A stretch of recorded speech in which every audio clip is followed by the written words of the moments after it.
Hello friends, तो आज का ये वीडियो व्लॉग नहीं होने वाला है। In this video I am going to share some experience, like तीन एक्सपीरियंस जो मैंने अब तक किए हैं और जहाँ पे लोगों ने मुझे अंडर एस्टिमेट किया है। ठीक है, तो ये जो तो पहला पार्ट आज उसका मैं रिकॉर्ड करती हूँ। एक्चुअली ये जो स्टोरी है, ये मेरे रियल लाइफ में मेरे मुंह के सामने लोगों ने बोल के मेरे को अंडर एस्टिमेट किया है, बट सेम टाइम मैंने उनको प्रूव कर भी दिया है। अब आई डोंट नो उनको वो चीज़ दिखी कि नहीं दिखी, या मतलब वो देख पा रहे हैं या नहीं देख पा रहे हैं, लेकिन yes, I prove myself. So first story, जब मैं फाइनल ईयर में थी बीटेक 2019 में, I was preparing for GATE. ठीक है, मैं 2020 का मैंने गेट लिखा था, तो मैं 2019 से मैं प्रिपेयर कर रही थी। ठीक है, तो उस टाइम पे मेरे एक ट्रांसपोर्टेशन के सर थे। ठीक है, सर थे, मैं एक गवर्नमेंट कॉलेज से हूँ, तो वहाँ पे सारे टीचर्स एकदम एजेड थे। ठीक है, मतलब कोई ऐसा फालतू कमेंट्री नहीं करेगा, क्योंकि वो लोग इतनी अच्छी जगह से पढ़ाई करके आए थे और इतने टैलेंटेड थे, तो ऐसा फालतू की चीज़ों में उनको मतलब कोई इंटरेस्ट नहीं था, और बस पढ़ाया और वो चले गए। ठीक है, तुम्हें पढ़ना है पढ़ो, नहीं पढ़ना है भाड़ में जाओ ना। तो सच में वो पढ़ता था। तो मेरे ट्रांसपोर्टेशन वाले सर बहुत अच्छे थे जो मुझे कॉलेज में पढ़ाते थे, बट एक सर थे जो मुझे ट्रांसपोर्टेशन पढ़ाते थे। तो सारे लोग बैठ के ट्रांसपोर्टेशन का न्यूमेरिकल लगा रहे हैं। पाइथन का एक फॉर्मूला नहीं। तो भाई मैं भी बैचलर्स कर रही थी, कोई मैं तो तैयारी करके एकदम महान तो नहीं बन गई थी, वो सीखने वाला स्टेज है। तो कुछ टीचर्स होते हैं ना, like I don't like that type of teachers, जो कुछ ज़्यादा ही फ्रैंक होते हैं। आपका काम है पढ़ाना, लोगों को कुछ समझ में नहीं आ रहा है वो बताना, लेकिन कुछ टीचर्स होते हैं ना जो एक्स्ट्रा बकवास करते हैं और बक करते हैं। मुझे वो सीरियसली नहीं पसंद है। मतलब थोड़ा बहुत तो कर लो, लेकिन वो जो बंदा था ना ट्रांसपोर्टेशन वाला, भाई वो चश्मा पहन के शाहरुख खान बन के पता नहीं क्या करके आता था। खैर, मैं यहाँ पे कुछ बोल नहीं सकती हूँ गलत वर्ड। तो क्या हुआ फिर, हम अपना न्यूमेरिकल सॉल्व कर रहे थे उसका, तो वो सबकी कॉपी पे झाँक के देख रहा था बैठे बैठे। ठीक है, और हम लोग अपना न्यूमेरिकल सॉल्व कर रहे थे। अब आपका माइंडसेट या आपका न्यूमेरिकल सॉल्व करने वाला चीज़ हर टाइम सेम नहीं होता है, कई बार गलतियाँ होती हैं, और मैं कोई बहुत महान और एकदम टॉपर स्टूडेंट नहीं था, तो गलतियाँ होना वो चीज़ है। तो वो बंदा टहल के पूरे में देख रहा है कि अच्छा कौन क्या पढ़ रहा है, कौन कैसे न्यूमेरिकल सॉल्व कर रहा है। तो उस बंदे ने मेरी कॉपी में भी देखा, मैंने न्यूमेरिकल गलत सॉल्व किया था, उसको पॉइंट मिल गया। वो बोलता है कि कुछ लोग तो फॉर्मूला में वैल्यू भी नहीं ठीक से रख पा रहे हैं, वो क्या गेट का तैयारी कर रहे हैं, वो क्या गेट निकालेंगे। फॉर योर काइंड इन्फॉर्मेशन, मैं क्वालिफाइड हूँ गेट। ठीक है, 2020 मैंने गेट निकाला है। तो ये इनका वो चीज़ हुआ। मेरे को उस टाइम पे बुरा लगा कि हाँ मेरे को नहीं समझ में आ रहा है, बाकी बच्चे सही कर रहे थे, मैं नहीं सही कर रही थी, मैंने वैल्यूज़ तो गलत रखी थी, तो न्यूमेरिकल में आंसर कैसे आता, वो नहीं आया। पूछना बताना नहीं, टीचर का काम होता है सिखाना, ना कि ताने मारना। और ऐसा ताना आप मत मारो जो कि बच्चा आगे चल के प्रूव कर दे। Like I am not in government job, लेकिन मुझे पता है कि मेरे ट्रांसपोर्टेशन के जो कॉन्सेप्ट है ना वो क्लियर है। ठीक है, मैंने उस टाइम पे पढ़ाई किया और उसको क्लियर कर लिया। तो मैंने उन सर को पहली बार मतलब वो तो नहीं देख रहे हो, मुझे तो उसका नाम भी नहीं पता भाई, क्या नाम था उसका। उनको मैं बताना चाहती हूँ, सर मैंने उसी साल में गेट क्वालिफाई कर लिया था, थैंक यू ऐसा बताने के लिए कि लोग वैल्यू नहीं रख पा रहे हैं तो गेट क्या क्वालिफाई करेंगे।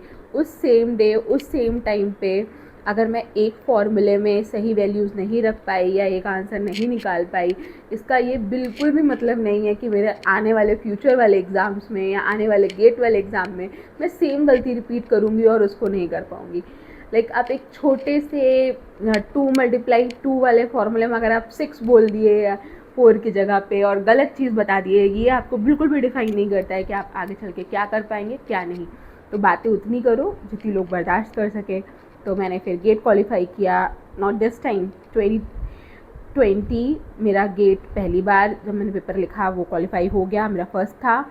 इसके बाद सेकेंड जब मैंने अपना एमटेक कंप्लीट करी थी, again I qualified get in 22। तो कर लिया सर, क्वालिफाई कर लिया। तो प्लीज़ लोगों को बिल्कुल भी आप इजाज़त मत दीजिए, और फिर मेहनत करके उनको प्रूव भी करिए कि हाँ देखो मैंने क्वालिफाई कर लिया। तो अब चलते हैं सेकंड पार्ट की तरफ। Bye bye. So hello, here is the second experience जब लोगों ने मुझे अंडर एस्टिमेट किया। तो ये बात है गर्ल्स, जब मैं अपने लास्ट ऑर्गेनाइजेशन में थी, when I was in Tata. तो उस टाइम पे क्या हुआ था, हम लोग ऐसे मतलब मेरा पूरा टीम, नॉट मेरा, हाँ मेरा ही वैसे, मेरा टीम पूरा गया था ट्रैकिंग करने, ठीक है। तो उस ट्रैकिंग के टाइम पे एक पहाड़ था, तो हमें वो ट्रैक करना था। अब हम चढ़ना स्टार्ट किए, तो जो काफ़ी फिट दिख रहे थे, और उस समय पे मैं 70 केजीज़ की या 68 78 के 70 केजी की थी, ठीक है। तो लोग मेरे वेट मेरे को जज कर रहे होंगे कि अरे यार ये तो इतना मोटा है, ये कैसे चढ़ पाएगा ऊपर तक। लेकिन ऐसा बिल्कुल भी नहीं था, ठीक है। तो जो मेरे मैनेजर थे, he is very good manager, मतलब अभी भी मैं उनकी तारीफ़ ही कर रही हूँ, वो सर बहुत अच्छे थे। बट उन्होंने मुझे अंडर एस्टिमेट किया था, तो मैंने इस चीज़ को यहाँ पर डाला है। Like he is the ideal manager I ever had. बहुत सारे मैनेजर बदले लास्ट ऑर्गेनाइजेशन में, अभी भी कोई दूसरे मैनेजर हैं या फिर बहुत सारे मैनेजर से मैं मिलती हूँ या उस कॉन्टेक्ट में हूँ, बट वो एक बहुत आइडियल मैनेजर है मेरे लिए। और अच्छे थे, बट उन्होंने मुझे अंडर एस्टिमेट किया था। तो अभी हम लोगों ने अपना ट्रैकिंग स्टार्ट किया, और ट्रैकिंग स्टार्ट करते करते हम ऊपर जा रहे थे। तो जो काफ़ी फिट लोग थे, एकदम अपने आप को फिट किए थे, स्लिम ट्रिम, और लग रहा था भाई चढ़ ही जाएंगे पूरा, या फिर सर को लग रहा होगा, सर मैं अपने मैनेजर को बोल रही हूँ, क्योंकि अभी तो नाम लेके डायरेक्ट बोलते हैं, लेकिन उस टाइम पे क्या था कि हम नए नए कॉलेज से निकले थे और हमें सर मैम बोलने की आदत थी। अब तो कॉर्पोरेट में किसी के आगे सर और मैम कुछ भी नहीं होता है भाई, सब चाहे कोई कितना बड़ा भी हो डायरेक्टली नाम से ही बुलाते हैं, this is the corporate thing. तो वो सर ने जब मैं ऊपर पहुंच गई, एकदम उसका पॉइंट आ गया कि हाँ ये दिस इज़ द पीक और यहाँ पे एंड हो रहा है ट्रैक।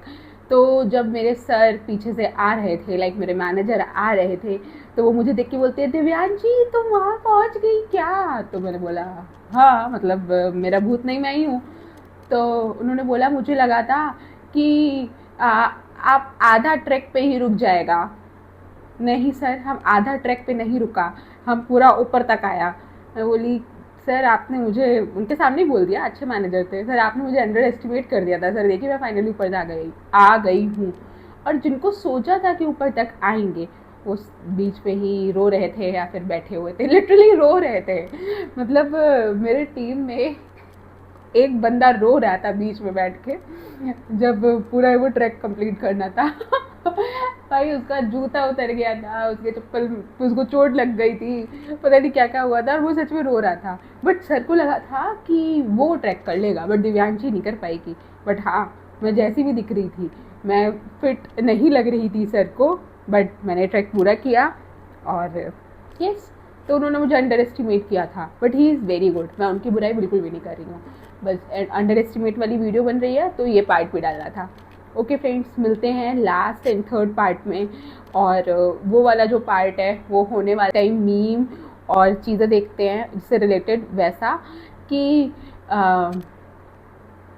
मतलब अपना बुरा मत सोचो, क्योंकि आपका बुरा सोचने के लिए आपके आस पड़ोस के लोग हैं, तो उससे आप थोड़ा सा गेस कर सकते हैं कि क्या होने वाला है। मिलती है थर्ड पार्ट में, और फिर मैं इस वीडियो को अपलोड करूँगी।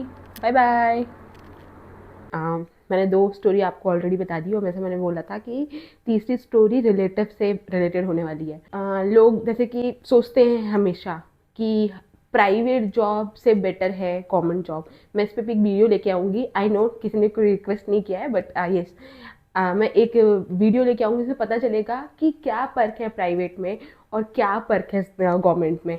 तो ये 2 जो वीडियोज़ हैं, this one and the next one, ये लाइफ रिलेटेड है, मेरे लाइफ रिलेटेड। क्या पता आप खुद से कुछ रिलेट कर पाएँ कि हाँ ऐसा सच है या फिर झूठ, जो प्राइवेट में काम कर रहे होंगे या फिर गवर्नमेंट में काम कर रहे होंगे। तो फिर थर्ड पार्ट है कि जैसा आपको पता है हमेशा से माना गया है गवर्नमेंट जॉब बेस्ट है, ठीक है। तो जब मैं अपना बीटेक कर रही थी उस टाइम पे लोग बोलते थे, मैं बीटेक कर रही थी या कोई तैयारी कर रही थी या फिर मैं मास्टर कर रही थी गेट के बाद, बहुत, या फिर मैं प्राइवेट में जॉब कर रही थी, तो जब भी कुछ एक डाउन फेज आता था लाइफ में, या फिर लगता था कि इसको चेंज करना चाहिए, दिस इज़ नॉट गुड, या फिर कोविड का टाइम था, तो लोग पता है मुझे क्या बोलते थे, घूम फिर के तुम्हें करनी बैंक की तैयारी है, क्योंकि भाई बैंक ही एक ऐसा ऑप्शन है कि यहाँ पे आप तैयारी करते रहो और कॉन्ट और ये सब कॉन्ट वगैरह लगाते रहो और रीजनिंग लगाते रहो, इंग्लिश पढ़ते रहो, वही 10-12 साल तो आपका हो ही जाएगा। ठीक है, वैसे गेट में भी एप्टीट्यूड आता है, मैथमेटिक्स आती है, वो भी इंजीनियरिंग मैथमेटिक्स, जो कि उसके कंपैरिजन में बहुत ही डिफिकल्ट होती है, क्योंकि उसमें हाई लेवल का इंटीग्रेशन, डिफरेंशिएशन और पता नहीं क्या क्या लगता है।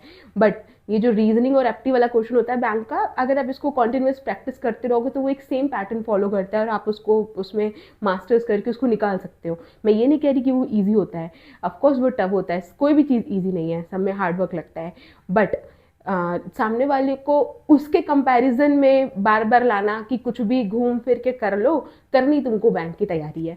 बट ऐसा नहीं है फ्रेंड्स, बैंक की तैयारी के बिना भी बहुत सारी चीज़ें हो सकती हैं, आप लाइफ में बहुत कुछ अचीव कर सकते हैं जो आपने कभी नहीं सोचा होगा, और शायद आपको बैंक की नौकरी से नहीं मिलेगा। ठीक है, तो मेरा बस ये कहना है, मतलब मैं उसका एक एग्जाम्पल हूँ खुद से, कि मैंने बैंक की तैयारी नहीं की, मैंने अपने मन से बैचलर्स किया, मैंने अपने मन से मास्टर्स किया, और वो भी सिविल में। I know I am not in civil engineering right now, और मैं नहीं हूँ उस फील्ड में, और ऐसा नहीं है कि मैंने अच्छा परफॉर्म नहीं किया, मैंने किया है, लेकिन सबको नहीं पता, मतलब मैंने अपने एंड से किया है। हमेशा किसी भी सक्सेस का रिजल्ट 1 से मेज़र मत करो, जब प्रोबेबिलिटी के 0, और 1 से मेज़र मत करो जब आप किसी प्रिपरेशन फेज में हो, क्योंकि गवर्नमेंट एग्जाम आपको पता है बहुत सारे लाइक उसमें नंबर्स में होते हैं, पेपर 1, पेपर 2, इंटरव्यू। तो जो बंदा फाइनल इंटरव्यू क्वालिफाई करके सिलेक्ट हो गया, उसका चांसेस बहुत कम होता है।